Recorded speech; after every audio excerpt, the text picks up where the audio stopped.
अस्सलाम वालेकुम एवरीवन, आज मैं रिव्यू करने जा रहा हूँ HUAWEI Y7 Prime 2019 special edition, यानी कि लेदर फॉक्स एडिशन के नाम से लॉन्च हुआ है अभी रिसेंटली। ऑल्दो HUAWEI Y7 जो 2019 मॉडल है काफ़ी अर्सा पहले भी लॉन्च हो गया था, लेकिन ये उसी का स्पेशल एडिशन जो कि लिमिटेड एडिशन भी कहा जा रहा है। सिर्फ डिज़ाइन का फ़र्क है और इसके अंदर रोम थोड़ी सी ज़्यादा है, 64 GB, इसके अंदर 32 GB थी।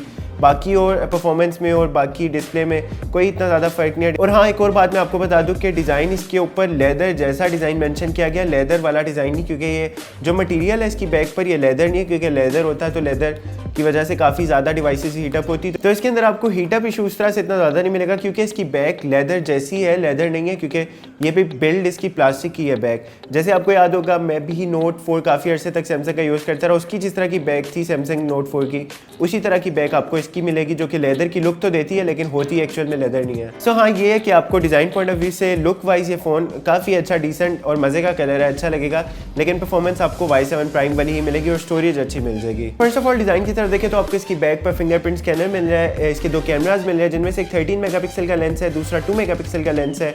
उसके साथ इसकी साइड पर आपको वॉल्यूम कीज़ और पावर कीज़ मिल जाएंगी। दूसरी साइड पर आपको सिम स्लॉट्स इसकी मिल जाएंगी, जिसमें एक SD कार्ड की डेडिकेटेड स्लॉट भी अवेलेबल है, 2 सिम की स्लॉट्स है नैनो। टॉप पर डिवाइस के 3.5 mm ऑडियो जैक है, उसके साथ एक एक्सटर्नल माइक भी मिला है, जो कि वीडियो रिकॉर्डिंग के लिए अच्छा है, अच्छी एक क्लैरिटी आपको मिल जाती है। डिवाइस की बॉटम में आपको एक प्राइमरी माइक मिल रहा है, उसके स्पीकर्स और माइक्रो USB की पोर्ट मिलती है। फ्रंट साइड से डिवाइस मुझे तकरीबन Y7 रेगुलर वेरिएंट जैसी ही लग रही है, इवन ऊपर नॉच और नीचे छोटा सा जो चेन है वो भी तकरीबन बराबर ही है। और guys, design point of view से मैं आपको बताऊं कि ये फ़ोन उन लोगों के लिए काफ़ी ज़्यादा एक अच्छी चॉइस है, जो कि ज़्यादा बड़ा फ़ोन कैरी करना पसंद नहीं करते या उनको आदत नहीं होती, जिनको एक हैंडी फ़ोन जो कि एक हाथ से भी इजीली यूज़ कर सके, साइज़ में नॉर्मल हो और वेट भी ज़्यादा ना हो, तो उन लोगों के लिए फ़ोन काफ़ी ज़्यादा अच्छा रहेगा। अच्छा, one more important thing to mention कि काफ़ी लोग कंफ्यूज थे कि यार गूगल प्ले ऐप्स और गूगल की एप्लीकेशंस, यूट्यूब वगैरह चलेंगी इसके अंदर के नहीं, तो ये भी आप देख सकते हैं। इसके अंदर मैंने गूगल की एप्लीकेशंस भी सारी ट्राई की हैं। इसके अंदर मैंने मल्टीपल एप्लीकेशंस प्ले स्टोर के थ्रू इंस्टॉल किए हैं, तो every application was working perfectly.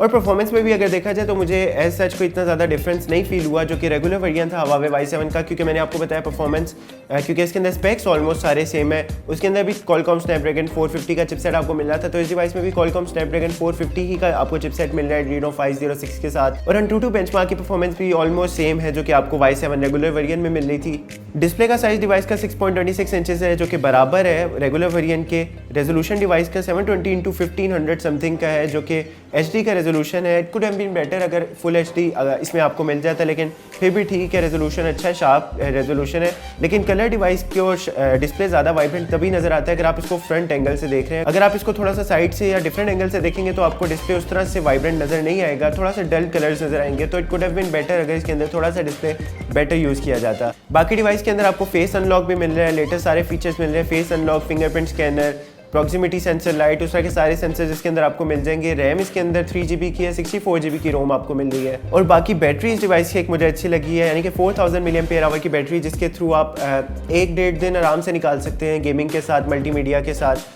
तो बैटरी पॉइंट ऑफ व्यू से भी स्मार्टफोन अच्छा है। और अगर गेम प्ले की बात की जाए तो PUBG जब मैंने इसके अंदर खेलने की कोशिश की तो लोएस्ट ग्राफिक सेटिंग पर ठीक चल रही थी, लेकिन कहीं कहीं मुझे थोड़ा बहुत लैग फील हुआ।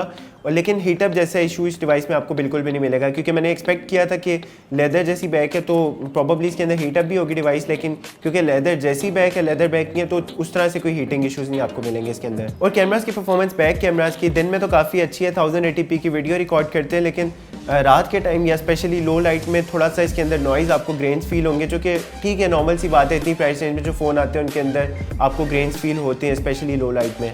While on the other hand front side पर आपको मिल रहा है 16 मेगापिक्सल का कैमरा, लेकिन टू बी ऑनेस्ट उसका जब कैमरा से आप पिक्चर कैप्चर करेंगे, स्पेशली फ्रंट कैमरा से, तो इस मोबाइल में जब आप उसका डिस्प्ले करेंगे इतना ज़्यादा अच्छा आपको प्रोबेबली रिजल्ट फील नहीं होगा कैप्चरिंग के दौरान। लेकिन जब मैंने उसको ट्रांसफ़र किया PC में तो काफ़ी हद तक क्लैरिटी मुझे ज़्यादा फील हुई। तो फ्रंट कैमरा की परफॉर्मेंस आपको प्रोबेबली फ़ोन से अच्छी ना लगे, लेकिन जब उसको आप ट्रांसफ़र करेंगे लैपटॉप या PCs में तो उसकी कैमरा की क्वालिटी अच्छी है। इवन इसके फ्रंट कैमरा में भी आपको टॉप पर फ्लैश लाइट मिल रही है और उसका फ्रंट कैमरा भी 1080p तक की वीडियो शूट कर सकता है, जो कि अच्छी बात है।